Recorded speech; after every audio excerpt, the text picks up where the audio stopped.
খুলনার থেকে ৩৫ বছর পরে আসলাম সিলেট থেকে আমরা আসলাম জাফলং।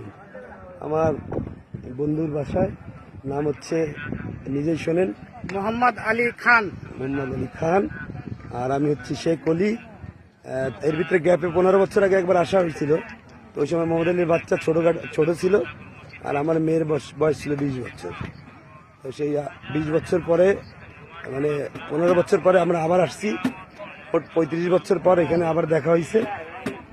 আর এই যে সব এই যে হচ্ছে মোহাম্মদ আলী। ভালো থাকবেন, সুস্থ থাকবেন, দোয়া করি আপনারাও আসবেন ঘুরতে। আর আমার বন্ধু অলির জন্য একটু দোয়া করবেন যাতে খুব বেশি বেশি করে সিলেট শহর আসতে পারে। আমি সিলেট শহর আসলাম, দেখেন এই যে বাংলাদেশ ইন্ডিয়ার বর্ডার, আর এই যে সিলেট জাফলং।